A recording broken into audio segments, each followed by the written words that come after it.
All right, students, well, let's get right into it. We are at week 4, so we're almost, we're a little over halfway there. So hopefully everything is going well for you. Please let me know if you're having any issues at all. Let's take a look. We deal with contracts this week, and we'll take a little look at the summary of assignments here. You're going to, obviously, you're watching this video. You're going to read chapter 7 and 8. You're going to watch a video on contracts and universal commercial code. You're going to read about a breach of contract example that I'll share with you here in a minute. And then there's an assignment. You're going to read a video on Elon Musk. And then there's a discussion piece about it along with the quiz. So let's get into it. Okay, so these are the major ideas throughout the all the reading, and you'll learn about contracts and, like, what do you have to do to get into a contract? What are some things that are getting into a contract illegal? And what about breach of contract, and what are the remedies for breach of contract? So here's the chapters 7 and 8, but I'm just going to talk about contracts for just a minute here. So, and I have these little definitions here to the left. First of all, one of the more important things is that you must have capacity to get into a contract.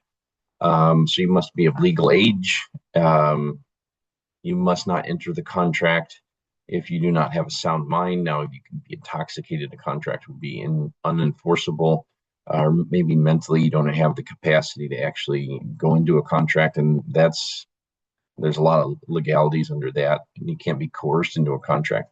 And then after that, you must have consideration. So consideration is, an exchange of value. So I offer you up money for something, and I'll just give you a quick example. Let's say we're on Facebook Marketplace, and I'm selling a lawnmower for $400. You offer $300. I return and say, yes, I will take $300. That is just a consideration. You're offering me money for my lawnmower, and that exchange of goods is how a contract happens. And there's some written components to it. Now, a lot of the contracts you'll face when you're in work are a lot more detailed than what I just did on Facebook Marketplace. So there's the offer, there is the acceptance, and then there's that exchange of value. So why is this important? Because when you are in the work field, and some of you are already out there and you're working, and you've been working for a while, but there are so many contracts that you deal with on a daily basis. I'll just give you an example of a few. So your first one is your employment contract.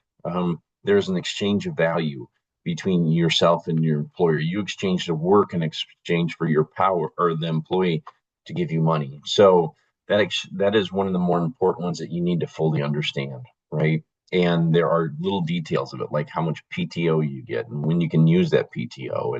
And what about if you leave that job? How much notice do you have to give your employer? If you don't give them enough notice, you don't probably get the last paycheck. There's a lot of details in there that you need to be very aware of. Another common contract that we have is a contract to purchase a vehicle.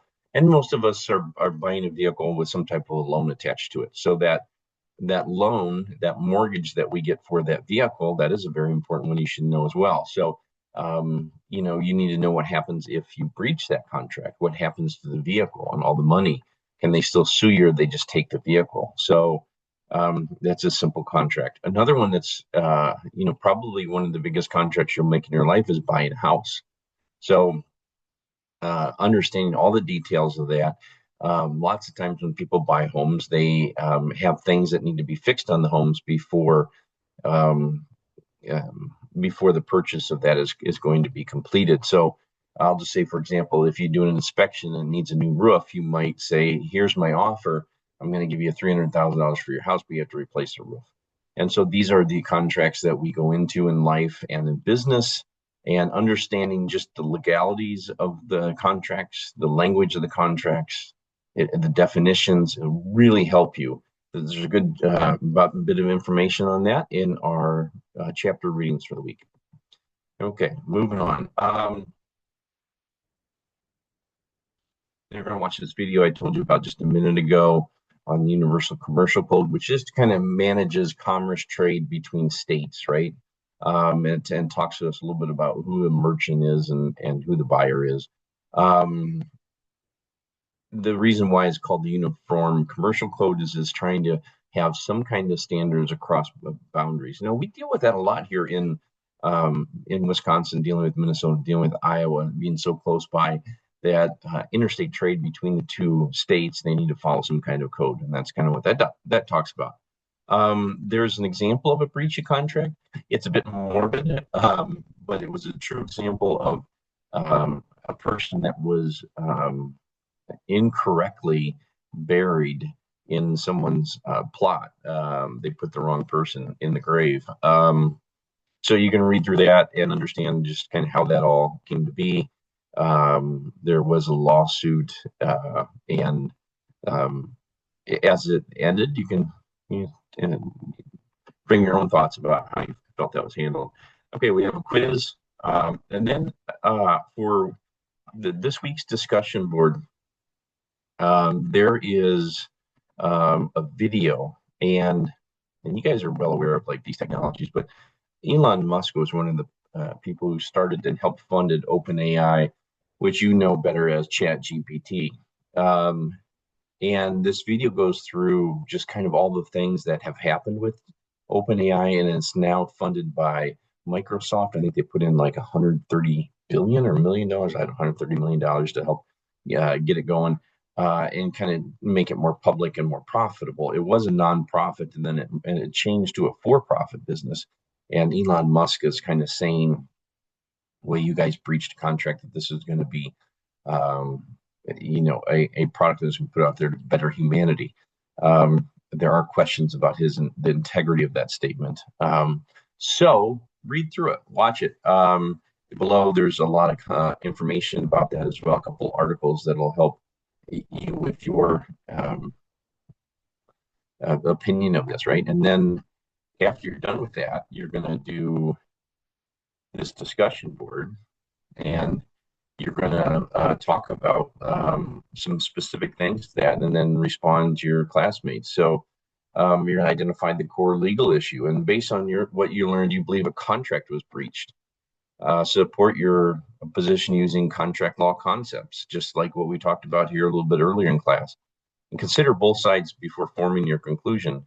Elon Musk is very polarizing. Let's try not to use that in making our decision and use our decision without bias.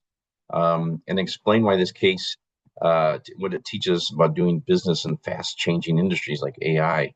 Why is this case relevant to future businesses? When you are giving your response to a classmate, comment on two classmates. Include one point where you agree or disagree with their opinion, and one thoughtful question that pushes their thinking further.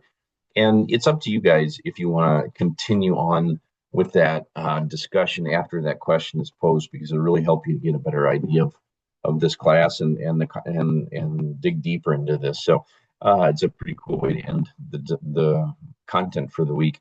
So that is it. I hope you are having a wonderful time so far in this class, and reach out if you need any help.